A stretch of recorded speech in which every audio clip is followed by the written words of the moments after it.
I have a story of how my discoveries led to the point where my creations turned against me. Take this one. You two are gonna get married. No! I've been waiting for this moment. Slam.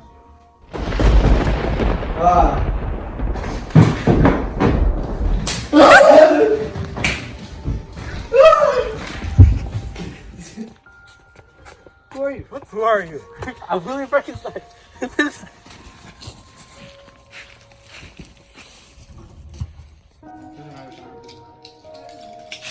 against Justine for William's murder. I pronounce Justine Mortiz guilty.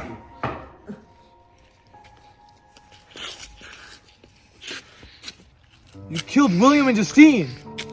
Well, I have the reason for those deaths. Well, what is it? Well, I have my story.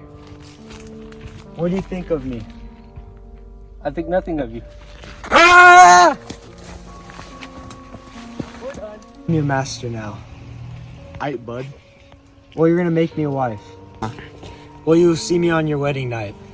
That's cap. Alright, well, you're not gonna see Elizabeth on your wedding night.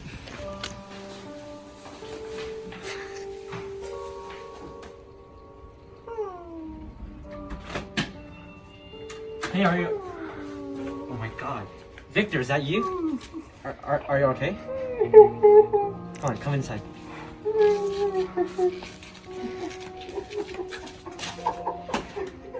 Whatever it is you're going through, I can help you. So tell me, what's wrong? I made a bad decision, man. What is it?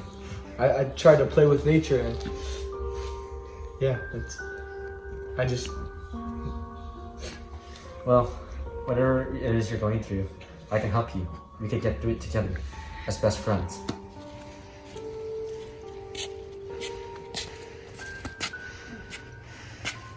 Henry! No! Henry! Henry! Wake up, Henry! Henry! Henry! No! Will you take him as your lawfully wedded husband? I do. And will you take her as your lawfully wedded wife?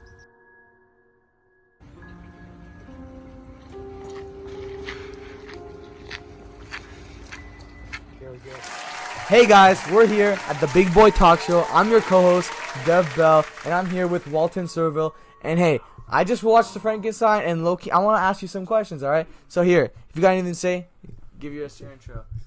Hi, I'm Walton Serville. I'm from Britain, and it's nice being in this talk show with Behl. Yeah, alright. So I wanted to ask you some questions about your whole position in Frankenstein. What was your bond with Victor at the time?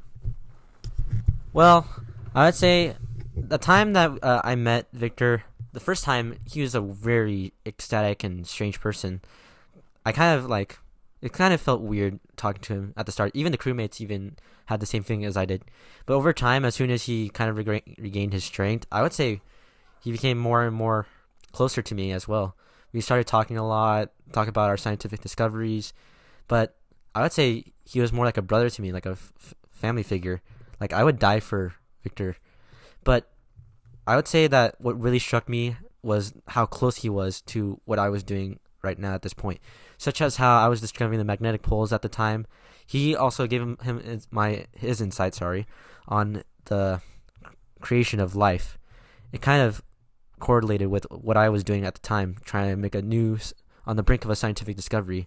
His creation of life kind of backfired on him, almost to the point where it's made him stop doing science and stuff like that. It kind of made me think that I should probably not go too far with this science thing. So I would say he really helped me a lot, and in some ways I kind of helped him as well. Back on how Victor's creation was ultimately his downfall, can you put some more insight on how, if off camera or behind the scenes of the movie, did he ever reach out to you in any circumstance or ask for your support? Because you guys were very close, right? Well, yes, we were very close at the time.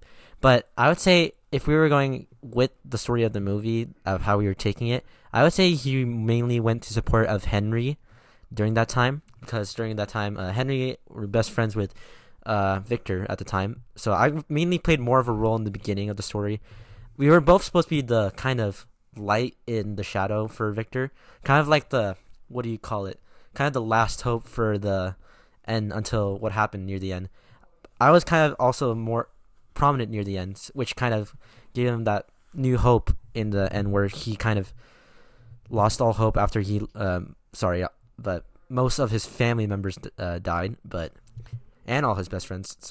But I would say I was more of a figure during the beginning and the end, since they were kind of the two future events of what happened during his story. So I was more. He kind of consulted me during those times. So it was kind of like how he treated Henry towards me. It's kind of similar. Well, thank you. One more question. After this, we'll bring in. Was Henry also your friend? Yes, he was my friend. We're kind of similar, him and I, kind of supporting figures in his life, listening to his conversations, his scientific discoveries, and that kind of sort of thing. All right, yeah. So we'll bring him in after you, just to ask him some questions, because you said that he was asking for his support more during the whole circumstance of his downfall. So we'll ask him about that. But thank you so much. One more thing. Do you have any insight on how his how he needed? Did he ever need more? Let's say, or the creature. Did he ever need more, like attention, or did he ever come out to you? Have you ever had any interaction with the creature at all? Well, actually, going back to your question, yeah, he actually did consult me. Kind of surprising enough. Yes, I was pretty scared at his stature, his whole demeanor. It's terrifying, of course, but it was kind of. He did kind of consult to me. I did lash out on my anger towards him when I saw what happened when he killed Victor near the end, but he actually repented his actions, kind of similar to how Victor kind of lashed out, how he lost all his friends. If you think about it, they both lost something. They both were isolated. They both became lonely at the end of the day and lashed out on their anger. I would say those two could be similar if you've been paying attention. All right. Well, thank you so much for coming in, Walton. We're gonna go bring in Henry. So, thank you. It's been a really good interview. Thank you. And I hope you have a good rest of your day. To the Big Boy Talk Show. I'm your second co-host, B. Ryan, and here we're back with Elizabeth Frankenstein. So, Elizabeth Frankenstein, what are your thoughts on Victor Frankenstein and your relationship between them?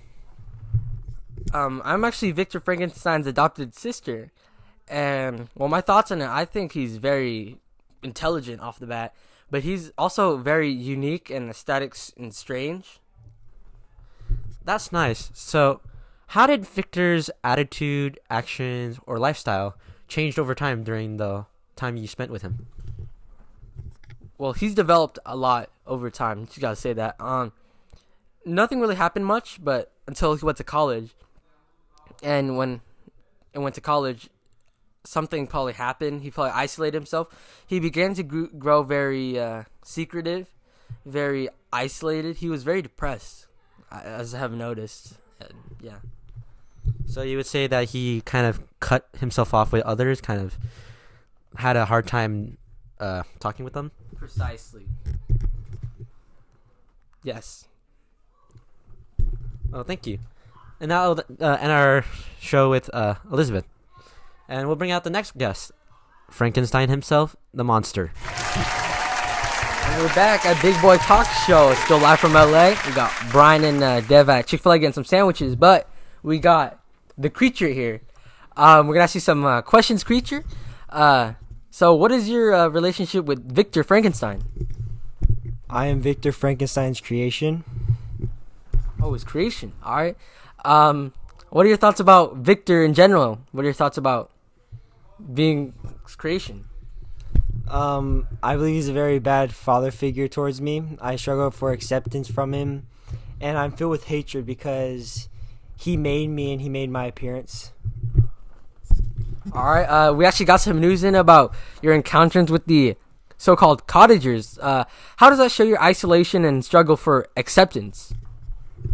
Well, I would stay away from the cottagers because I would want to be accepted, and at least me thinking I was with other people. So, but I was so eager for acceptance that I would soon just ask the blind man if he accepted me, but yeah, it didn't go as turning well. It crumbled down badly. All right. How is that prominent in the present day? Well, people nowadays they judge people's differences, how they look, and everything like that. Doot. And we're back. So today's guest we have today, it's the man of the hour, Victor Frankenstein. So, Victor Frankenstein, tell us about yourself. Actually, my throat's really dry. Can I get a peep? Yeah, thanks. No.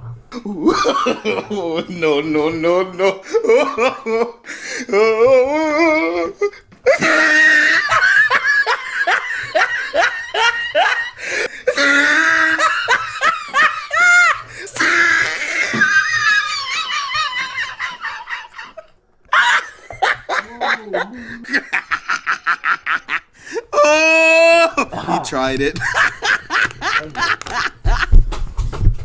Alright, yeah, so background. Yeah, I studied in science, and I really enjoyed it, and I had a really big interest and passion in it.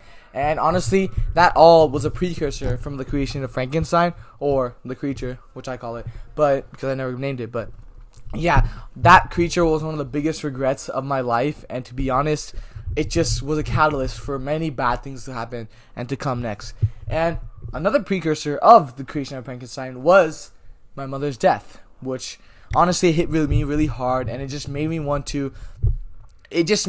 indulge myself into sciences and in my work, and I just really wanted to play with nature and see what I could do with my research. I also had a sister slash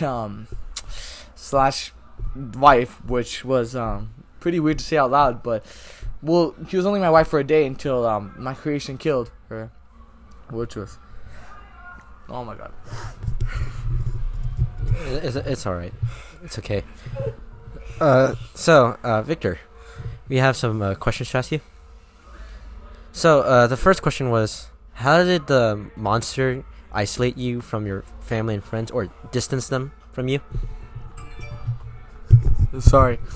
Yeah, so the monster honestly created a big isolation from me, my friends, and my family because it got rid of my friends and my family. The monster was honestly the biggest regrets of my life, and it just made me put myself into solitude, and it made me want to be alone, away from everyone else. Honestly, it just took away the ability for me to even have support system or ability to even be with someone. I struggled from isolation, and it was really horrible, and it was a really bad part of my life. First my mother died, then I created the monster, and then the monster killed my brother, William, and that just really hit me hard, and it just made me want to just go away. I had the guilt. It was like I felt like I directly murdered my own brother, which was the worst part. And then I had a support system, my best friend Henry, and he was honestly one of the best things that could happen to me in that point of time. It was really horrible when the monster took him away too. When he went away, that's kind of honestly when I hit rock bottom. And the monster even threatened me that he would go to my wedding and kill my wife / sister. And when he did that, it was even worse for me. And all these like different periods of time, I was just in a point of crisis, and it was a really bad time for me. It was horrible. It was like, imagine you're losing everyone, and it was not a good time. Damn, we want to go, man. Well, if it's okay with you, we have one final question to ask you. So, the final question is, how can this be applied to like present day or real life right now? Honestly, if this were to happen in present day, it would be way worse because of the availability of social media, which would, to be honest, make whatever mistakes or whatever bad thing that happens to you go on for eternity. The fact that you can post a news event or something that happened online, it just stays forever. And honestly, it's hard to even have the ability for a support system these days, especially since some people don't even want help, and some people resort to the killing of themselves, which is honestly just horrible. And honestly, back then, if I were to make that kind of mistake, it's the same thing as someone being embarrassed today, and it would have the same effect. Society today, bigger mistakes are equal to smaller mistakes that happened in the 1818 in my time. And yeah, thank you. Well, thank you, Victor Frankenstein. Tune in next week when we interview another big book series.